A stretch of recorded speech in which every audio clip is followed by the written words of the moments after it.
आपसे करना चाहता हूं, आप भले ही 400 का क्लेम कर रहे हो, लेकिन पहले चरण के बाद कुछ दबाव में दिख रहे हैं आप लोग। देखिए ब्रजेश जी, भारतीय जनता पार्टी अपने रिपोर्ट कार्ड के आधार पर जनता के बीच जा रही है। 102 सीटों का जो प्रथम चरण का चुनाव संपन्न हुआ है, उसमें हम विश्वासपूर्वक कह सकते हैं कि कांग्रेस का सुपड़ा साफ हो गया है। राहुल गांधी जी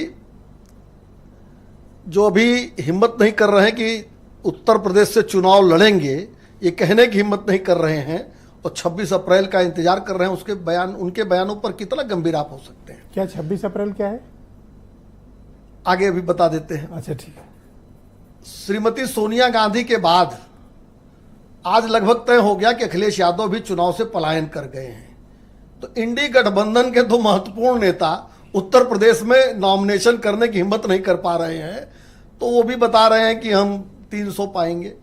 कांग्रेस के प्रवक्ता बैठे हैं, उनसे पूछिएगा कि देश भर में कितनी सीटों पर चुनाव वो लड़ रहे हैं। देखिए ब्रजेश जी, चुनाव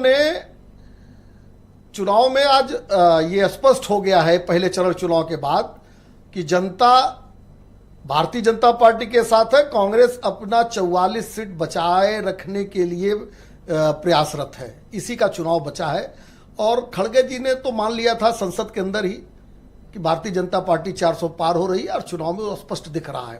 प्रधानमंत्री जी की बात आप कर रहे थे, मैं स्पष्ट रूप से कहना चाहता हूं कि प्रधानमंत्री जी ने जो कल कहा था वो भी सही कहा था, जो आज कहा है वो भी सही कहा है। हम सबका साथ, एकदम कंट्रास्ट है। नहीं, मैं इसीलिए मैंने कहा कि जरूरी है कहना, सबका साथ सबका विकास, ये हमारा मूल मंत्र है। योजनाओं में हमने लागू किया है, जो हमारी नीतियां उसमें लागू है, लेकिन हम तुष्टीकरण नहीं करेंगे। संतुष्टीकरण सबका, तुष्टीकरण किसी का नहीं। कल जो प्रधानमंत्री जी ने कहा था, वो मनमोहन सिंह जी का बयान पब्लिक डोमेन में है कि उन्होंने कहा था देश के संसाधनों पर पहला हक मुसलमानों का है। कैसे हो सकता है?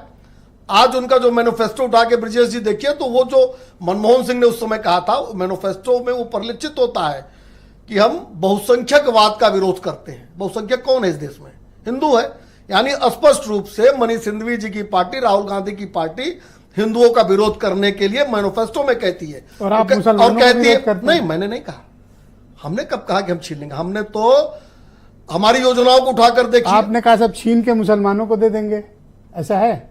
किस आधार पर? आप पढ़िए ना उसको, आप जो इनका कैसे छीन के ये दे देंगे? मैनिफेस्टो पढ़िए। उन्होंने कहा हम सर्वे कराएंगे। मैं कह रहा हूं कैसे छीन लेंगे? उनका मैनिफेस्टो कहता है कि सबका हम सर्वे कराएंगे फाइनेंशियल और इंस्टीट्यूशनल, और उसको फिर हम बराबर में बांट देंगे। देखिए मार्क्सिज्म है, ये वामपंथी विचारधारा थी जो पूरे विश्व से विलुप्त हो गई है।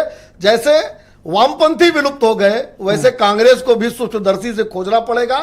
और बांटने की जो बात कर रहे हैं, किसको बांटेंगे? मनमोहन सिंह ने कहा था किसको कि संसाधन पे पहला हक मुसलमानों का है। तो निश्चित रूप से ये 26 अप्रैल की क्या कहानी अभी सुना रहे थे आप मुझे? 26 अप्रैल को वायनाड में चुनाव हो जाएगा। तो धोखेबाज लोग हैं। तो वायनाड से आपको क्या है? नहीं, आप 26 अप्रैल उनकी हिम्मत नहीं है, चूंकि वहां भी नहीं कुछ कह रहे थे, आप बोलिए ना। वहां वामपंथियों ने ही इनके खिलाफ मोर्चा खोल रखा है। यूपी में एक बात और मैं कहूंगा, वामपंथी इंडी अलायंस के पार्टनर हैं।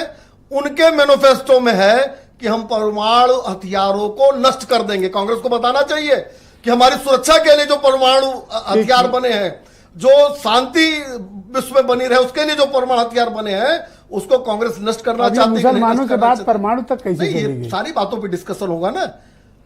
ठीक, मैं आपके मित्र आरएलडी हमारे साथ है, हमारे मित्र साथी हैं। इनका जो मैनिफेस्टो होगा उसका उसका सवाल हमसे आएगा कि नहीं आएगा? अगर आएगा तो उसका सवाल हमसे होगा कि नहीं होगा? ठीक, मैं